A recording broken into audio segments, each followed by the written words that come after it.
Un nuevo capítulo con un invitado de lujo que ya estuvo acá en el canal hace 2 años atrás, a fines del 2022, cuando hacía un mes apenas había decidido renunciar al trabajo. Él es Benito, empezó a invertir a los 40 años y a los 50 años dio este salto hacia la independencia financiera. Y de eso vamos a ir conversando, cómo lo logró y después cómo han sido estos 2 años. ¿Cómo está, gran Benito? ¿Cómo está, amigo Víctor? ¿Qué tal, Víctor? ¿Qué tal, Álvaro? Pues nada, encantado de que os acordéis de mí para seguir hablando de todo este maravilloso mundo de la inversión. Claro que sí. No, espectacular. Justamente yo estaba viendo el video de hace 2 años y recién hace un mes había tomado la decisión y hoy día 2 años, bueno, han pasado muchas cosas, entonces la idea es un poco ver cómo se ha vivido ese proceso del retiro, que obviamente cada uno lo vive de distintas formas, ¿cierto? Pero es interesante ver esa experiencia porque de repente uno tiene ciertas expectativas o cierta fantasía respecto al famoso IF y, y la idea es ver las opiniones de distintas personas. Así que Sí, gracias por el tiempo. La verdad que cuando hicimos el podcast hace 2 años ya, pues evidentemente había mucha incertidumbre porque era una decisión recién tomada, aunque se había hecho con toda la planificación, ¿no? Y teniendo en cuenta el mayor número posible de posibilidades, ¿no? De que pudieran pasar. Y bueno, sí, ahora pasados 2 años, pues la verdad es que se puede hablar un poco más de qué ha pasado y con conocimiento de cómo ha sido todo esto, sí. Claro. Para contextualizar primero, Benito, así si nos puede hacer un breve resumen de cuándo empezaste a invertir, que sabemos que fue en torno a los 40 años, en qué cosas invertiste y más o menos a los 50 te retiraste, sino ese proceso de transición para las personas que no han visto ese capítulo anterior, sino que conozcan un poquito esa historia y de ahí nos vamos a estos 2 años. Sí, pues nada, básicamente, bueno, después de pues, pasar por diferentes etapas que gracias a Dios fueron cortas, ¿no? De intentar invertir a corto plazo e intentar sacar dinero rápido, pues acabé conociendo la inversión en empresas que reparten dividendos, en dividendos crecientes, lo que se llama DGI, ¿no? Dividend Growth Investor. Y pues vi que esa metodología, pues a mí a nivel mental me funcionaba muy bien y estaba tranquilo con ese tipo de inversión, confiaba, entendía de cómo funciona la inversión y pues durante algo más de 10 años pues estuve dedicando mis ahorros a invertir en empresas que reparten dividendos crecientes y reinvirtiendo todo ese dividendo durante todo ese proceso hasta que en un momento dado, pues cuando tenía unos 50 años, pues mi mujer y yo decidimos que era el momento de probar otro nuevo estilo de vida y vivir de las rentas que producían esas empresas. Y hasta entonces, pues así seguimos. Maravilloso, maravilloso. ¿Tu mujer también invertía? Sí, mi mujer delegaba en mí la inversión, pero sí, ella una parte de su sueldo también lo destinaba a inversión. Pude comenzarle a tiempo y eso fue una buena noticia. Sí, sí. Eso es muy bueno. Es súper bueno que Benito cuente y que la gente vaya a ver el capítulo porque empezaste a los 40 años y muchas personas dicen que a los 40 ya es muy tarde, que no hay tiempo y la verdad es que 10 años es un plazo súper Sí, a ver, corto. yo no tuve la suerte de tener formación financiera ni de ningún tipo hasta un poco antes, hasta que a los 37, 38 pues empecé a interesarme por el tema. Y sí que es verdad que con 40 años, pues lo que sí que tenía eran ahorros, quiero decir que no empecé de cero a los 40 a nivel económico, sino que tenía una serie de ahorros que estaban pues, parados, ¿no? Y a partir de ese momento fue cuando decidí dedicarlos a la inversión y a partir de ese momento todo el ahorro posible también iba dedicado a la inversión. Pero no es que empezara de cero con 40 años, sino que ya tenía un bagaje económico, pues trabajando desde los 20 años, pues era normal. Sí. Lo que no me quiero imaginar es si hubiera empezado a invertir con 20 años. Eso ya hubiera sido impresionante. No, tremendo, tremendo. Exactamente. Bueno, pero esa es la posición en la que parten muchas personas. Dicen, bueno, tengo 40 años, tengo X cantidad de ahorro o dinero en plazo fijo, eh, o en la cuenta corriente, incluso perdiendo dinero contra la inflación, pero bueno, está ahí, Sí, no sí. parten desde cero, pero claro, se puede obviamente hacer esta transición hacia la inversión. Sí, siempre, siempre hay que hacerla. Siempre que tengas la posibilidad, sin dudarlo, hay que hacerlo. Sí, 100%. Bueno, vayamos a estos 2 años. ¿Qué es lo que ha pasado? Primero, ¿cómo fue esa transición a este retiro? ¿Cómo fue ese proceso de los primeros meses de adaptarte? Porque me acuerdo que era el mes de noviembre, entiendo, por ahí, Ujú. septiembre, noviembre, que habías tomado la decisión de renunciar, que habían renunciado. ¿Y cómo se vivió esa primera etapa? Pues, a ver, ese pensamiento ya lo vas madurando durante el propio proceso de inversión, porque si tu objetivo es pues, dejar de trabajar, ¿no? Una de las preocupaciones que se te plantean es precisamente esa, ¿no? ¿A qué vas a dedicar el tiempo? Incluso tu entorno más cercano, pues incluso te cuestiona, ¿no? Esa situación, ¿no? De te vas a aburrir, en fin. La suerte es que tanto mi mujer como yo somos personas muy activas, nos gusta hacer todo tipo de actividades, nos gusta mucho, mucho el deporte, nos gusta viajar, eh, nos gusta aprender, hacer formación de otras áreas, aunque no tengan relación con nuestro trabajo. Entonces, en ningún momento hemos tenido sensación de aburrirnos, de no saber qué hacer. Sí que es verdad que hay una diferencia entre las etapas que estamos viajando, que ahí pues no tenemos tiempo para nada más que preparar el viaje, de ir viendo qué vamos a hacer cada día siguiente. Respecto a las etapas en las que estamos aquí en España, que también nos tiramos en España pues 2, 3 meses pues, viendo a la familia, estando con amigos, atendiendo cosas personales.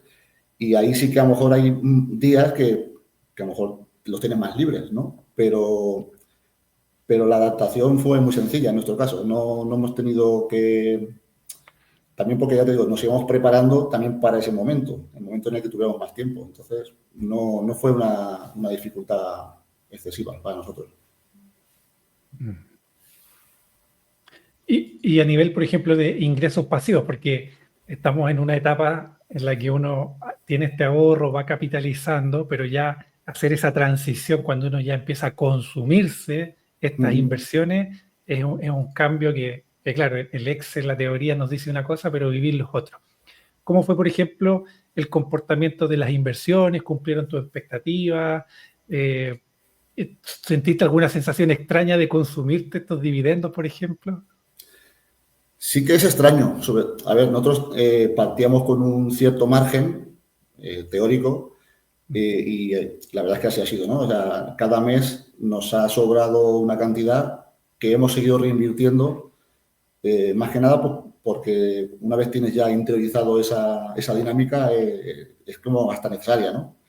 Sí. Sí, es verdad que es una inversión mucho más pequeña que cuando estábamos trabajando, pero por ese lado hemos mantenido la dinámica de una parte que no se gasta, pues se invierte y así seguimos haciendo crecer, ¿no? el patrimonio.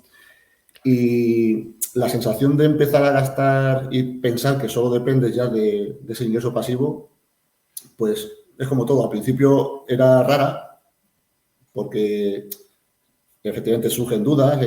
No es lo mismo invertir una cantidad que esa cantidad tener que, ¿no?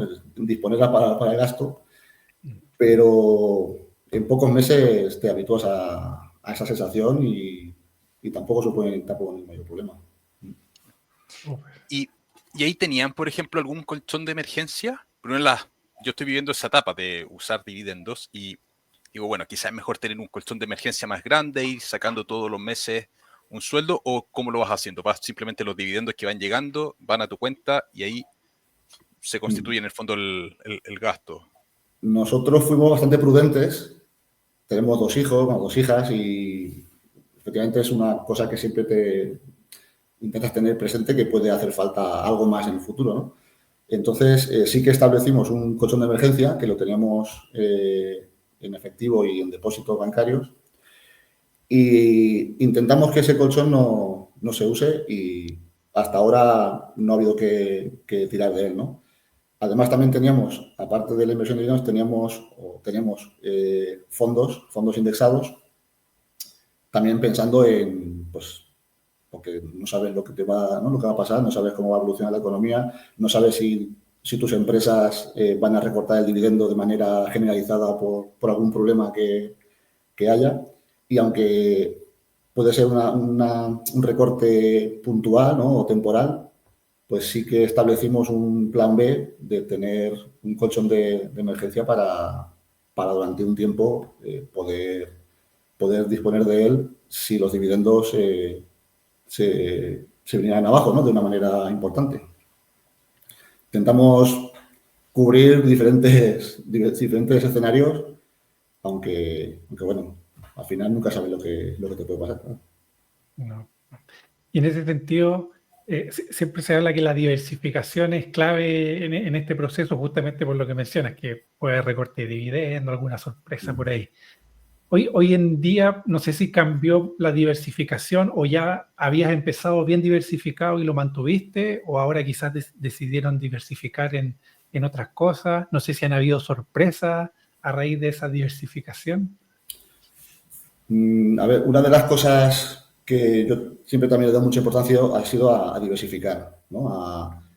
A tener empresas de todos los sectores, diferentes divisas, diferentes países, una cantidad de empresas importante. Como nunca me he visto capaz de acertar cuáles son las mejores empresas, pues prefiero tenerlas todas y así, o casi todas, o muchas de ellas.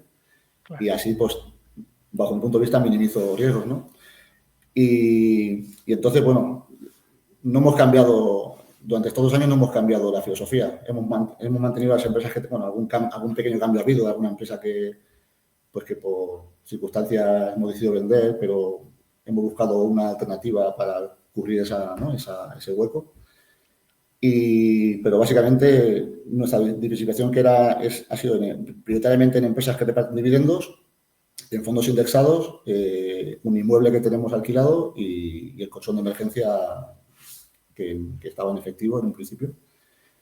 Y no hemos ampliado, digamos, esa diversificación. Nos hemos mantenido fieles a eso. ¿Le haces seguimiento, Benito, a los resultados trimestrales de las empresas? Sinceramente, no. No. Lo que sí que intento es estar informado, pues, a través de varios foros de si surgen problemas en alguna empresa. O sea, no me interesa saber si una empresa va un poco mejor o un poco peor, pero lo que sí que intento detectar a tiempo es cuando una empresa tiene un problema gordo. Las empresas en las que yo he ido invirtiendo son empresas conocidas por la mayor parte de este mundo y son empresas hoy en día estables, con un buen negocio, ganan dinero. Entonces, además de que no sería capaz de llevar adelante todo ese control, porque el número de empresas que tengo, pues, superan las 100, pero sí que intento que si hay algún problema destacable, que enterarme de cuál es el problema y entonces ya sí intentar tomar una decisión. Oye, Benito, me imagino que durante estos años han habido muchos aprendizajes, porque cuando uno más aprende es cuando le empiezan a tocar las cosas. No sé si has aprendido algo nuevo respecto al manejo de las inversiones o de la estrategia que ya seguía, porque, insisto, una etapa y ciertas lecciones uno las vive en la etapa de construcción y quizás hay otras lecciones que son muy importantes que uno vive ya cuando está consolidado. No sé, ¿qué aprendizaje has tenido en estos 2 años de retiro, llamémoslo así? A ver, a nivel de inversión, yo la única cosa que destacaría es que debido a la situación de inflación alta que ha habido aquí en Europa, pues sí que para todo ese fondo de emergencia que teníamos preparado, pues sí que tuve que aprender, porque la verdad es que es una cosa que nunca me había interesado hasta ese momento, aprender un poquito a manejar renta fija y fondos monetarios, algún producto que me diera tranquilidad en el corto plazo, pero del que sí que podíamos obtener una rentabilidad que estaba viendo que el dinero en una cuenta corriente no la daba, ¿no? Entonces sí que estuve, pues, sobre todo a finales del 22, principio del 23, sí que estuve aprendiendo sobre renta fija y fondos monetarios, fondos de renta fija a corto plazo y tal. Y después a nivel no financiero, pues sí que se aprende mucho sobre cómo reaccionas ante las situaciones que te vienen, porque es verdad que durante toda la fase de formación de cartera la psicología es súper importante. Yo siempre he dicho que el 80% de la misión es psicología, es prepararte para las situaciones que te vayan a venir y efectivamente cuando ya estás un poco en el otro lado, aprendes un poco todavía mejor a cómo reaccionas ante ciertas situaciones, ante pues, miedos que surgen y dudas y tal. Y sí que es una etapa también de aprendizaje a nivel interno. Tocaste un punto, Benito, que es clave, el tema de la inflación. Hay muchos inversionistas que dicen, bueno, pero es que la inflación va subiendo en nuestro estilo de vida y los dividendos se mantienen. ¿Cómo fue tu experiencia teniendo dividendos crecientes? Si tu poder adquisitivo iba creciendo con el tiempo o se vio mermado por efectos de la inflación. A ver, yo tengo empresas que suben el dividendo y tengo empresas que no suben, que son empresas más, que su negocio ya está más establecido, no crecen y tienen un buen dividendo, pero no es creciente. Mi experiencia es que la media de mi cartera ha aumentado el dividendo por encima de la inflación. O sea, si hago un cálculo que no lo he hecho no he hecho a dedillo, pero sí que hay más empresas que aumentan el dividendo por encima de la inflación que empresas que lo mantienen. En mi caso, de hecho, la renta variable, uno de los motivos que a mí me convencía era precisamente ese que las empresas son capaces, las buenas empresas en principio son capaces de trasladar la inflación a sus productos y aumentar sus ganancias y con ello aumentar el dividendo. Y en estos 2 años se está cumpliendo a rajatabla. O sea, en ese sentido, eres más rico hoy día que en diciembre del 2022, por ejemplo. Ligeramente. Quiero decir, no estamos hablando de que la inflación, o sea, que la subida del dividendo haya duplicado la inflación, pero sí que mantiene, sí te permite mantener el poder adquisitivo con la subida del dividendo. Claro. Eso es importante. Y de hecho hay varias que la velocidad de crecimiento de los dividendos es superior a la tasa de inflación. Sí, eso es importante. Es un aspecto que sí o sí hay que tener. Oye, 100 empresas, número importante. 130, concretamente. 130 empresas, tremendo. Hoy día, porque mencionaste que siguen invirtiendo, ¿tienes un sesgo hacia comprar más vacas lecheras que acciones de GI o sigues comprando las de GI? Para las personas que no conozcan, las vacas lecheras son las que entregan un porcentaje muy alto de la utilidad como dividendo y las de GI son las que no entregan tanto, pueden reinvertir y eso hace que en el largo plazo los negocios vayan creciendo y aumentando los dividendos. Eso es. Hoy día, ¿tienes ese sesgo? Porque claro, si estamos viviendo del dividendo, es razonable pensar, bueno, quiero acciones que me paguen más dividendo hoy. Pues en mi caso ha sido todo lo contrario. En mi caso, el 90% de la inversión que hemos ido haciendo estos 2 años ha sido en empresas DGI, fundamentalmente del sector defensivo, con un dividendo, una renta de por dividendo no muy alta en un principio. Y el motivo ha sido porque a lo que más valor le doy hoy en día no es a aumentar más el ingreso pasivo, sino a que la cartera sea lo más estable y lo más robusta posible. Entonces, prefiero empresas que aumenten el dividendo, que aunque su rentabilidad actual sea baja, tengan esa capacidad para aumentarlo porque su payout es bajo en proporción a otras empresas que seguramente te proporcionen mayor rentabilidad, pero no tengan esa capacidad de aumentarlo y si viene en algún momento algún momento con problemas, igual se pueden ver forzadas a reducirlo. Entonces, durante estos 2 años, el objetivo ha sido hacer un poco más fuerte la cartera, más preparada para enfrentar posibles pues, cracks económicos también, ¿no? O problemas en el mercado. Claro. Interesante ese punto de vista, porque claro, generalmente uno piensa que vacas lecheras te dan un mayor retorno y por lo tanto puedes retirarte. Pero claro, ahí tocamos el tema de la inflación, como el dividendo no es tan creciente, quizás en algún momento hay que volver a reinvertir. En cambio, efectivamente, tener empresas con dividendo creciente te ayuda a la inflación, van a ir creciendo en el tiempo y efectivamente te dan mucha más estabilidad. Quizás cueste un poco más llegar a un cierto patrimonio que nos dé para vivir, pero es interesante esa visión de que te da más seguridad estas empresas que van aumentando el dividendo y van creciendo también. Sí, quizás sea también pues, derivado de lo que decíamos antes, ¿no? De experimentar esas dudas que pueden surgir porque, por ejemplo, a final de 2023, pues, bueno, la verdad es que continuamente en los mercados financieros siempre hay, ¿no? Hay Siempre hay sombras, turbulencia. ¿no? Algo que... Entonces, lo que hablábamos antes de que durante estos 2 años, pues, sientes cosas a nivel personal que no las sentías cuando tenías un sueldo estable y tal, pues por eso hemos dirigido por ahí el tema de inversión de estos 2 años, de hacer más... No nos hace falta más ingresos ahora, pero sí que necesitamos que los ingresos perduren en el tiempo. Entonces, Claro. el hacer una cartera un poco más robusta, pues para nosotros tiene todo sentido.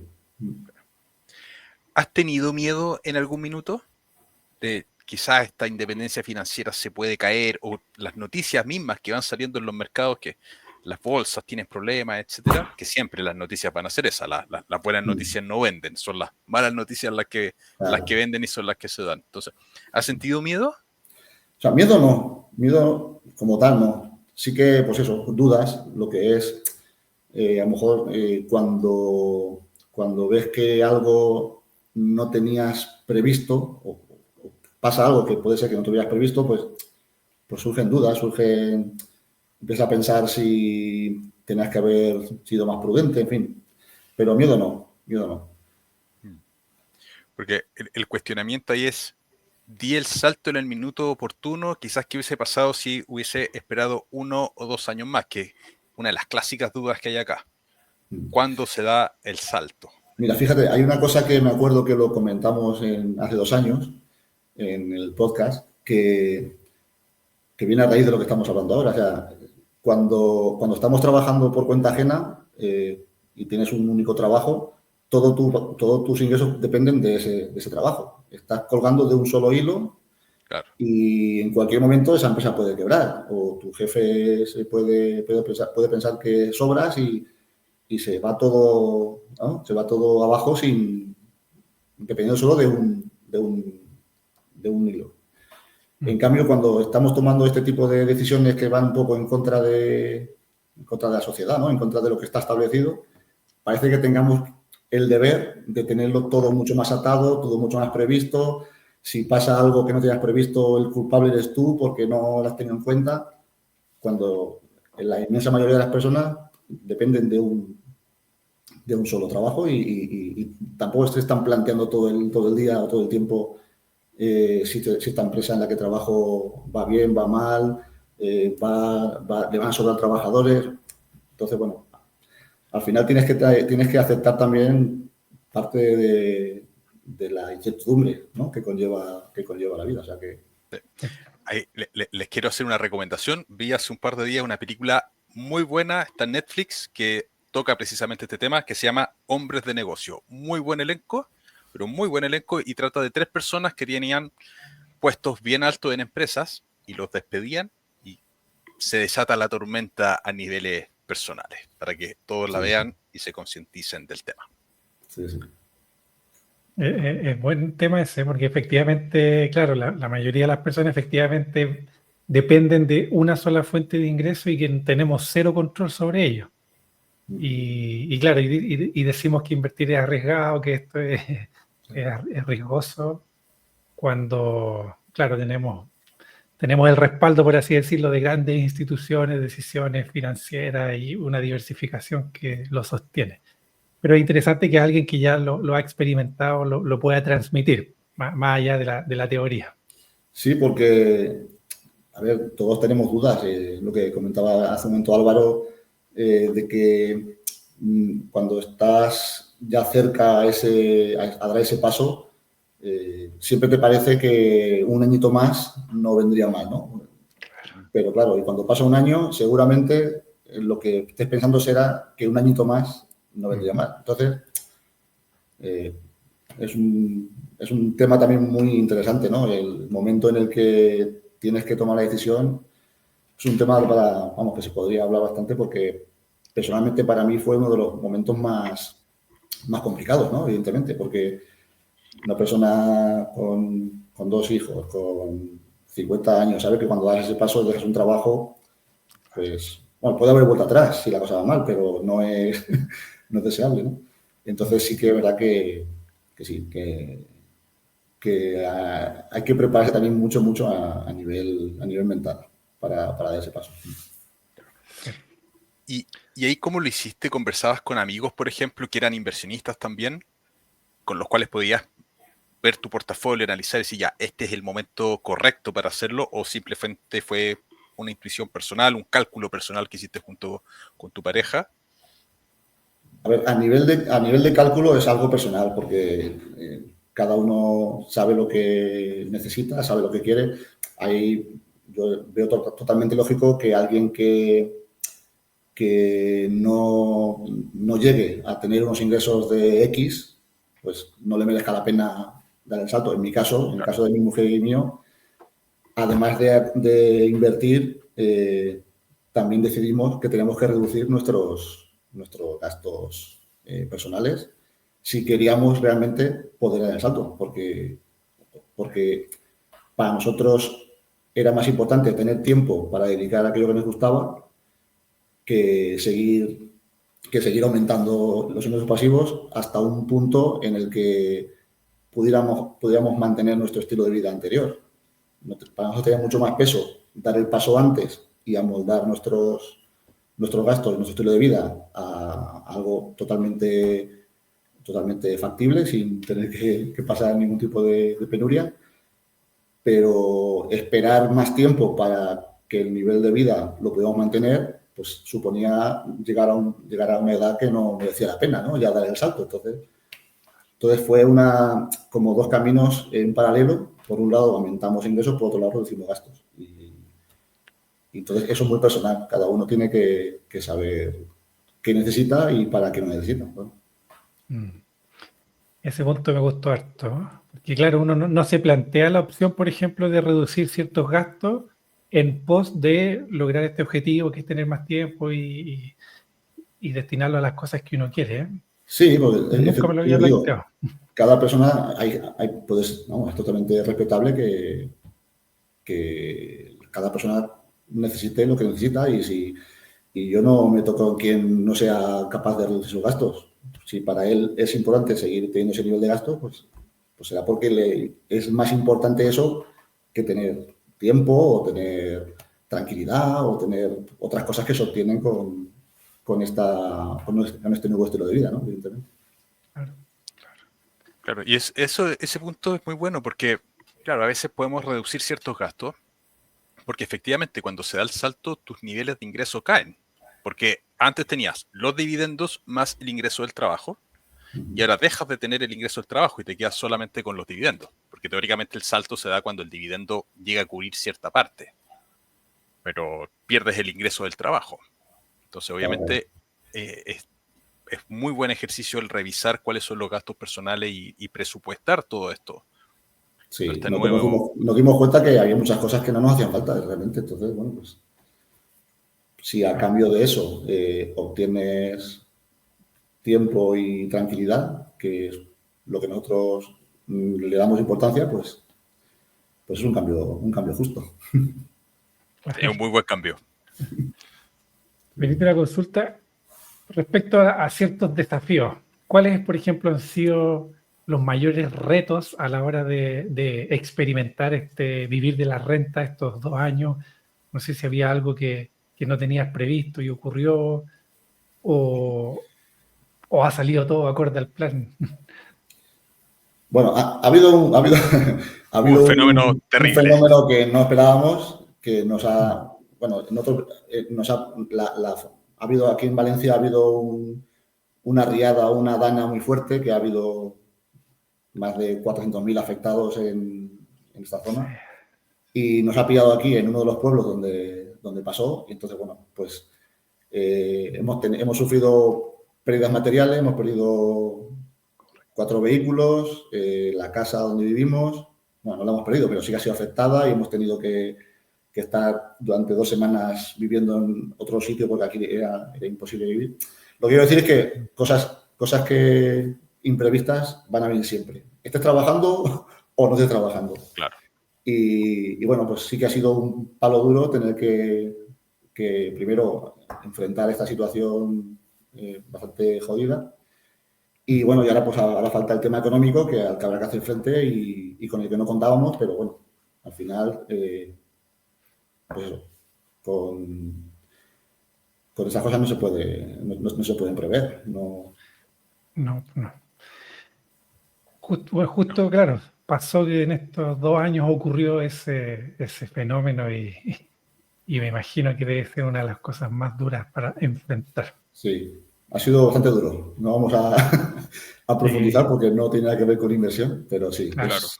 Pero bueno, como la vida te da todo tipo de reveses de una manera u otra, o sea que hay que estar preparado también para eso. Sí. Por mucho que uno quiera, la vida en algún segundo se te puede puede ocurrir algo. La naturaleza se va a encargar de, oye, sí. No estás lo suficientemente preparado nunca. Efectivamente. Pero bueno, gracias a Dios el colchón que tenemos nos permitirá hacer frente a esto. Así que, bien. Es una valiosa lección que muchas veces se subestima, el famoso colchón, que es muy importante. Muy, muy importante. Además, siempre. Siempre. Uno no lo entiende hasta que le ocurre. Sí. Y los seguros también. Son otra cosa claro. que también... Aunque cuando te pasa con eso te das cuenta que los seguros siempre tienen letra pequeña y siempre tienen una manera de... Pero bueno, por lo menos minimizan o contienen la pérdida, ¿no? Correcto. Claro. No es del 100%, pero tampoco es del 0% la pérdida. Claro. Aunque tenga seguro. Cosas lindas, para no quedarnos en un tema que es muy triste, que además varias personas perdieron la vida, muchas personas perdieron la vida, un tema bastante trágico el de la dana. Cosas que sean más alegres. Viajes, por ejemplo, que tuviste este tiempo, por ahí me contaste que habías viajado periodos más largos. Sí, el estilo de vida que mi mujer y yo vemos que nos hace más disfrutar es hacer viajes de 3 meses y medio, 4 meses y medio, a zonas pues, que nos gustan. Hacemos viajes tanto con nuestra autocaravana, cuando es por aquí, por Europa, o nos ponemos la mochila a la espalda y nos vamos a la otra punta del mundo. Y bueno, pues en estos 2 años hemos podido estar por toda la zona de Italia, Sicilia, Austria, todo el centro de Europa. También hemos estado en Noruega, Suecia, hasta Cabo Norte, que es la punta más al norte de Europa. Y también hemos hecho un viaje por Camboya, Vietnam, Singapur. Y ahora, precisamente, en unos días nos vamos a vuestra tierra, ahí a Chile y Argentina, a recorrer los Andes. Hasta Perú van a llegar. Tenemos que llegar hasta Perú porque el viaje de vuelta es desde Lima. Lo que no sabemos es, tenemos 3 meses y medio por delante y en función de cómo vaya el ritmo del viaje, pues veremos más o menos de Perú, pero a Perú tenemos que llegar. ¿Ese viaje lo hace con las niñas también? No, mi mujer y yo solos. Perfecto, las niñas se quedan ahí en España estudiando. Mis hijas son mayores. O sea, perfecto. Yo es que, bueno, sabéis la edad que tengo, ¿no? Tengo 52 años.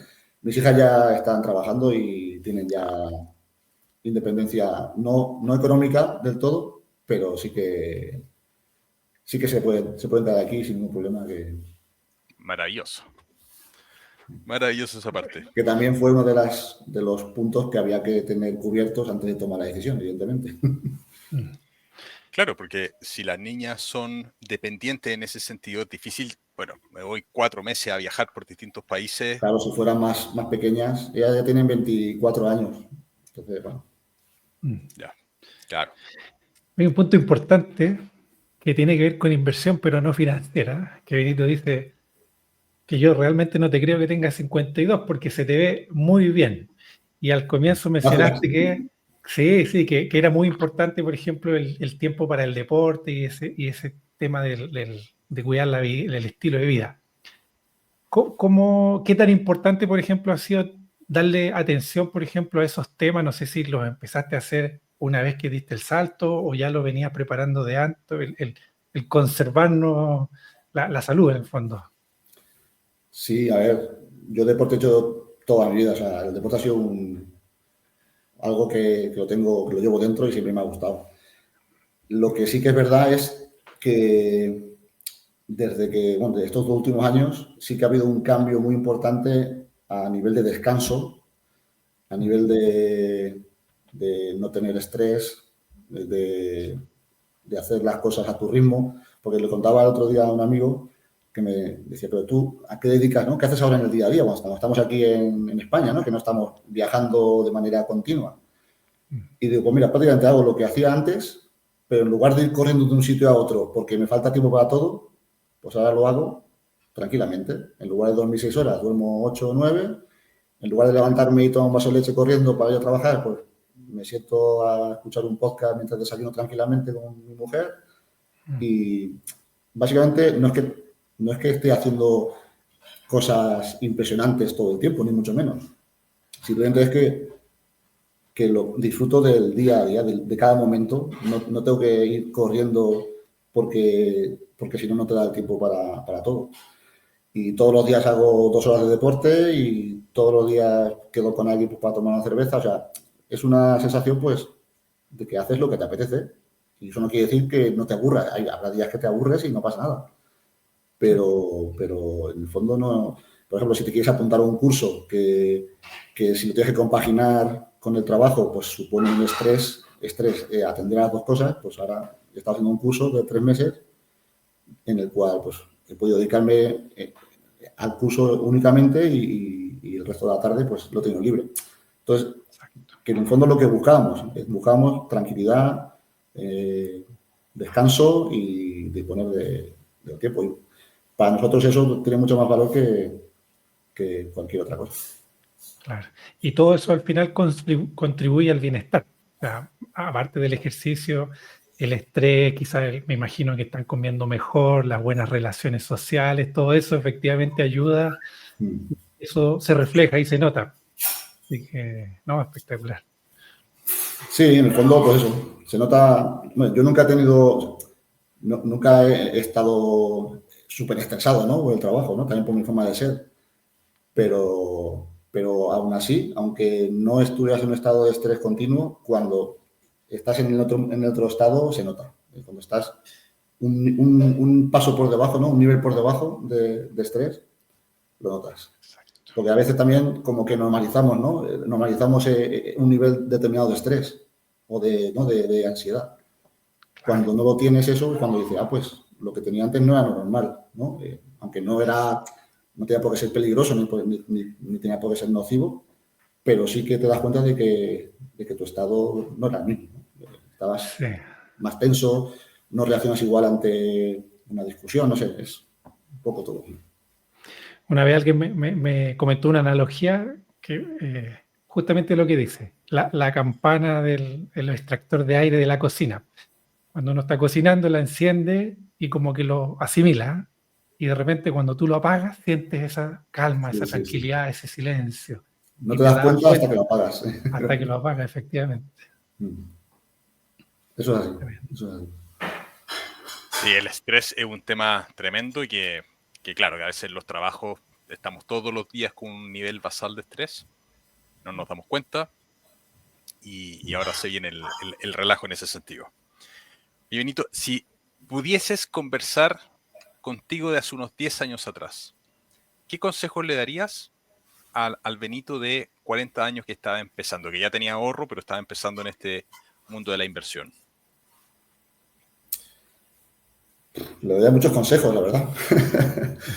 Pero bueno, eso, en el mundo, en el tema que estamos hablando, le diría que no tuviera miedo a nada. O sea, que por mucho por muy complicado que parezca, ¿no?, el camino, por muy en contra de estándares sociales que le han enseñado durante toda su vida, por mucho que la gente le diga que se está equivocando, pues que no tenga miedo, que siga adelante, que lo importante es lo que él piense y las personas que están a su alrededor, las personas que le quieren, y que no tiene que dar explicaciones a nadie más. No, esta vida no se trata de contentar a todo el mundo, se trata de contentar a ti, a tu familia más cercana, y si algo considera que es lo correcto, pues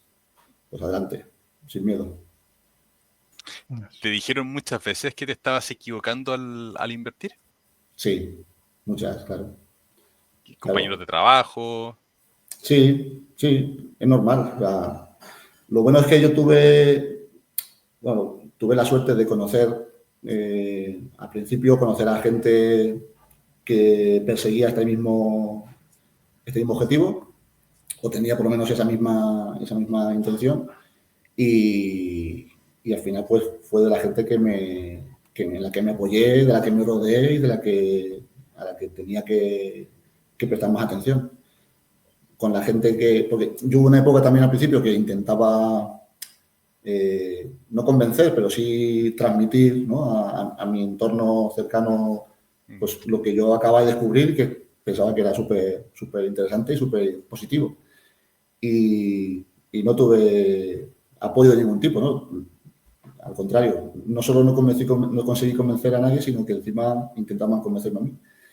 Entonces, bueno, pues automáticamente pues a ese tipo de personas pues no volvíamos a hablar del tema y ya está, y no pasa nada. Y con la gente que conocí que sí que pensaba igual, pues son con los que quedábamos de vez en cuando para hablar del tema, para contarnos nuestras dudas, nuestros miedos, para apoyarnos, y al final rodearse de gente que vaya en tu misma dirección, pues es lo que hace que continúes corriendo, ¿no?, en esa dirección.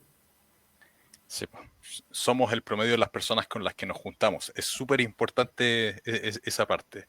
Hay una Claro. frase clásica que dice: oye, ¿por qué soy un vagabundo? Bueno, mira a tus amigos y date cuenta por qué eres un vagabundo. Una cosa por el estilo. Oye, ¿y esas personas que te cuestionaban al principio, sigues teniendo relación con ellos? Sí, claro. A ver, tampoco quiero decir que me cuestionaban, simplemente, bueno, pues que no me apoyaban, No entendía, claro. sí, que pensaban incluso que me estaba equivocando y que iba a perder todo, ¿no? Me iba a buscar más problemas que beneficios.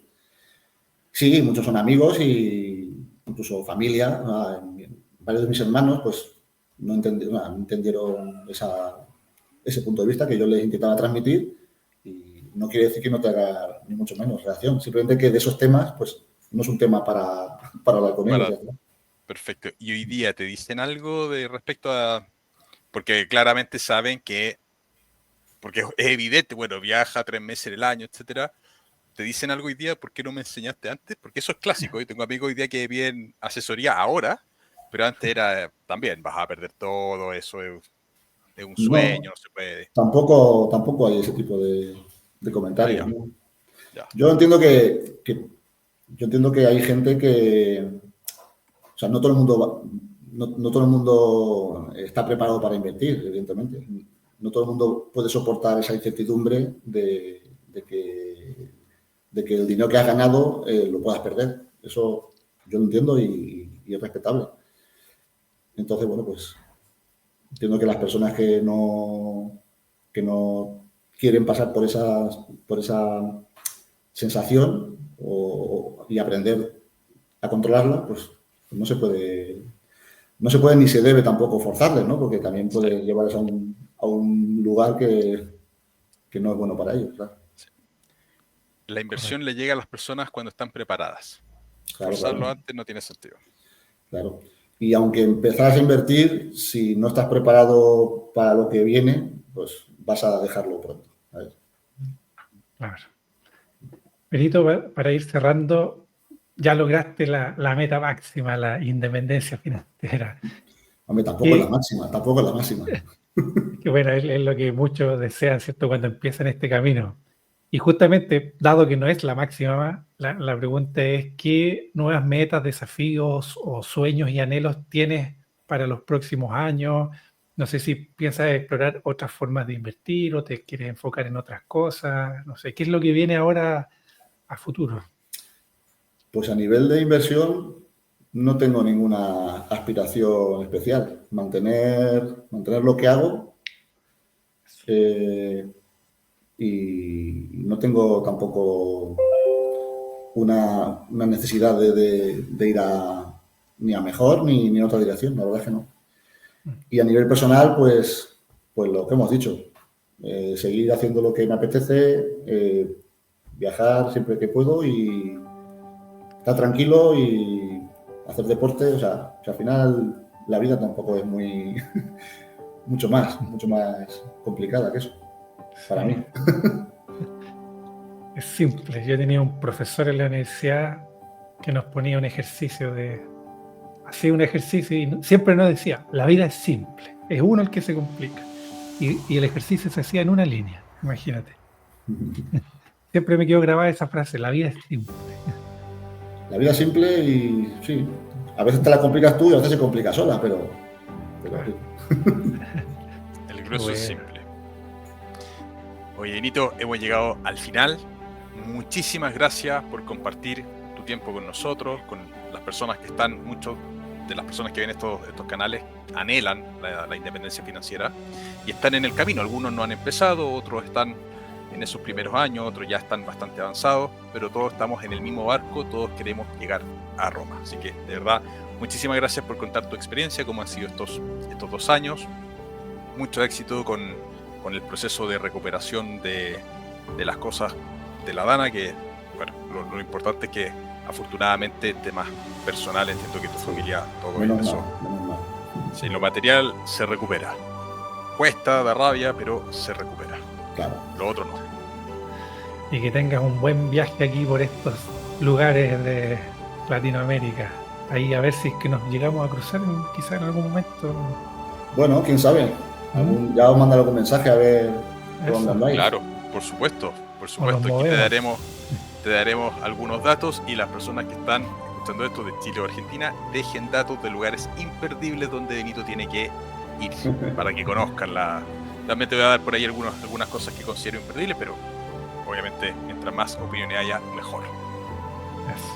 Pues nada, muchas gracias a vosotros por invitarme y todo lo que sea intentar transmitir las bondades de esta manera de hacer las cosas siempre serán buenas. Maravilloso. Un abrazo muy grande, cuídense mucho, que esté muy bien. Nos vemos en próximos capítulos. Chao. Chao.